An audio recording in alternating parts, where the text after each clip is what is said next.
Well, hello friends, Mark Holmes here, and as always, I want to thank you all for watching, commenting, subscribing, and being part of the Joe Boo Sports Report.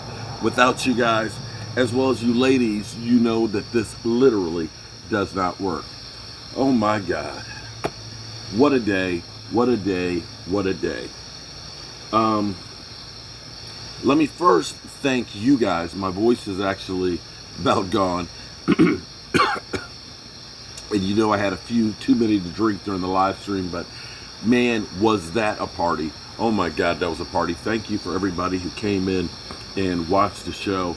It was insane.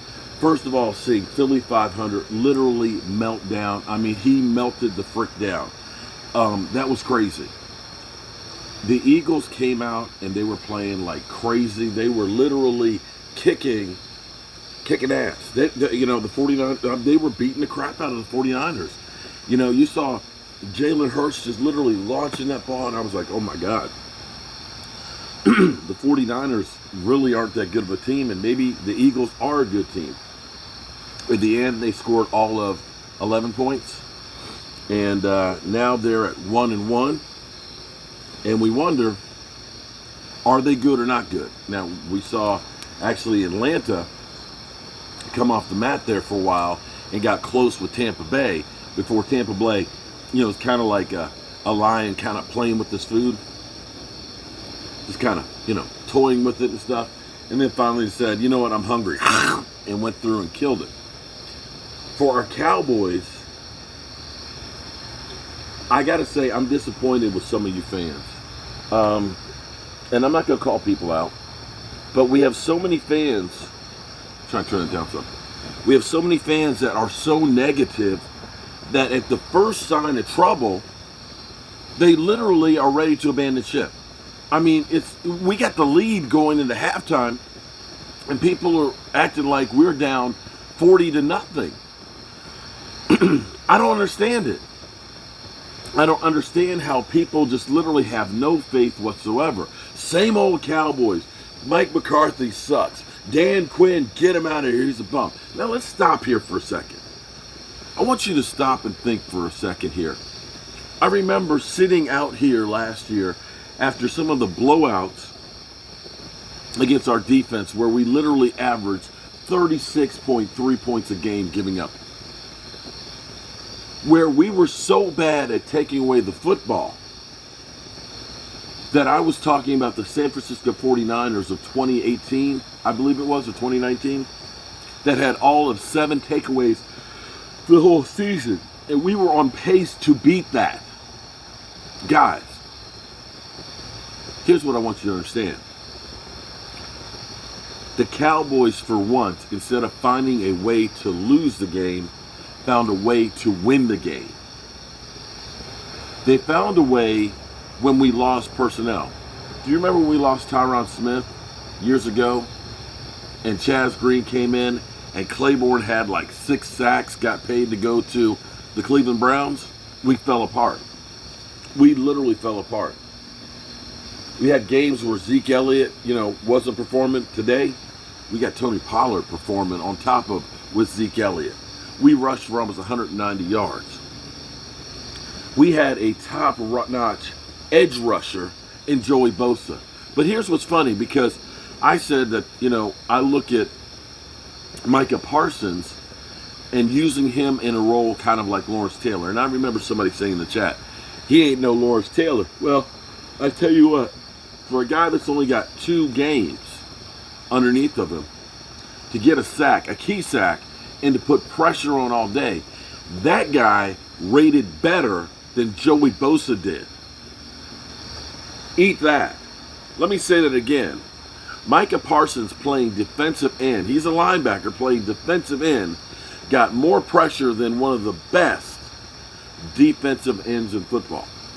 Micah Parsons, you get a football. That's right. Micah Parsons, you get a football. Ain't no ifs, ands, or buts about that. That was great. And quite frankly,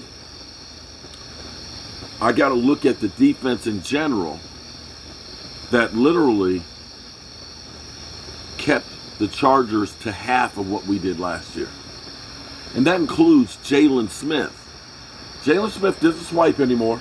He doesn't swipe. He did do the kind of strutting up in there. He did do the strut. But Jalen Smith, because here's the key. What I told you about Dan Quinn is, Dan Quinn is going to find out what guys do well and put those guys in those positions with those skills. Jalen Smith, the problem with him is he's not an every down linebacker where he can cover. He can't. He can't change directions. You know, the fact that he's even out there after having the traumatic injury that he has. But he can go straight ahead.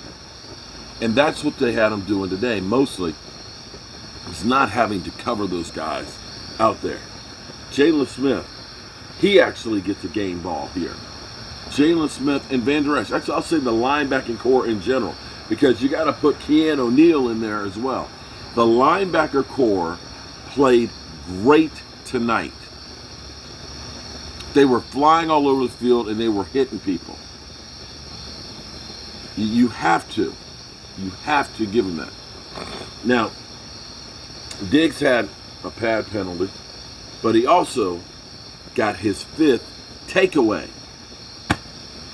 Diggs, our shutdown corner, that guy gets a game ball. On the offensive side, it's a little bit different here. I gotta say, for a guy who people were saying, oh no, we can't play that guy. Drop him off the team. He's a bum. Damn, get rid of him.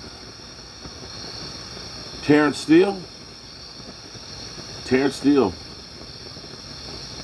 He played night and day better than his first start last year. Facing Joey Bosa most of the night. He got some help. But that guy, look,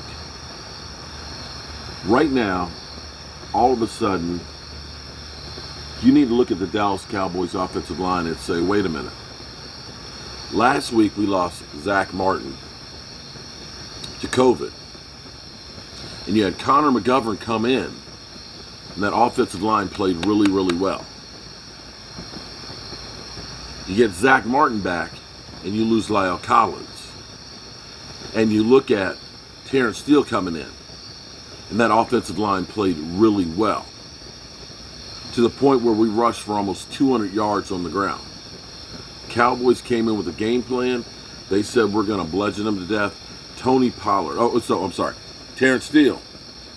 You get a game ball because everybody was scared to death that you were going to be the weakest link on the offensive line. And you weren't. And it shows that the Dallas Cowboys knew what they were doing by holding on to you. And the naysayers, got to say, you were wrong. You were wrong. Tony freaking Pollard exploded. Now, before all you go crazy and say, see, he needs to be starting over Zeke Elliott. Understand, when you see Tony Pollard in the backfield, the defenses are going to react differently than when they see Zeke Elliott. When Zeke Elliott in the backfield, you're thinking more run, and you're thinking about putting more people in the box. When you have Tony Pollard in the backfield, you're thinking that this is the third down specialist. Tony Pollard could be going out in a route. So you play it a little differently. So it's not apples to oranges that you can say, oh, we'll just start Tony Pollard and that he's going to get those yards all the time. It's not. You got to understand that this was the perfect situation where we ended up taking more time off the clock, using our offense by driving the ball and running the football and keeping the football away from those guys. And I got to tell you, Justin Hubert, that mother humper, that dude is the real deal. I wasn't a believer till I saw him today. Sorry, my voice is literally dying as we speak here. But that mother humper is dope. Kellen Moore. I know a lot of you say he's ass at calling plays, but see, they had a great game plan against Tampa Bay. They had a great game play that held them tight with that game. Unfortunately, the breaks went to Tampa instead of a few to us. If a few of those breaks had gone to us, we win that game. And we're saying, Kellen Moore is a great offensive coordinator. Today, it was almost 180 from where we were last week. Last week, it was all about passing. This week, it was all about running the football. And what you got beyond that is you got death by 1,000 cuts. Using Dak Prescott's ability to distribute the football to multiple guys that you don't have one person to key on. The Chargers had to keep their head on a swivel and try to keep from, getting nauseated. Because literally, oh, it's Zeke here, it's Tony Pollard there, oh, it's CeeDee Lamb, oh, damn, it's CeeDee Lamb out the backfield, oh, damn, it's Amari Cooper, oh, damn, it's Blake Jarwin, it's Dalton Schultz, oh, shit, it's, who did I forget? Amari Cooper. It was just like hit after hit after hit after hit that they didn't know where it came from. But more than anything else, this was great because the Cowboys, when things were going wrong, like Stephen A. always says, what can go wrong will go wrong. Didn't today. The Dallas Cowboys found a way to win when they were down guys and when things weren't always working. And that, my friends, is what good teams do. Maybe I'm too early to call it a good team, but you went on the road. When you're the underdog, I'm going to take that every day. Eagles and Philly 500, I'm going to enjoy this one tonight. But I'm coming for your meats, Philly. I'm coming for, oh, I forgot. Your meats are nasty. Ugh. Who wants that dog meat cheesesteak anyway? Now I understand why you always want to be coming for my meats. All right, y'all. I'm tired and I'll probably be hungover tomorrow, but you know what? This felt good tonight. This felt real good. God willing, I'll see you guys in the morning. Oh, I forgot. Got the other light on here. So now you're going to see my old cripple ass trying to walk. Don't know why, but my knee's acting up again. But I'll see you, God willing, in the morning. Peace.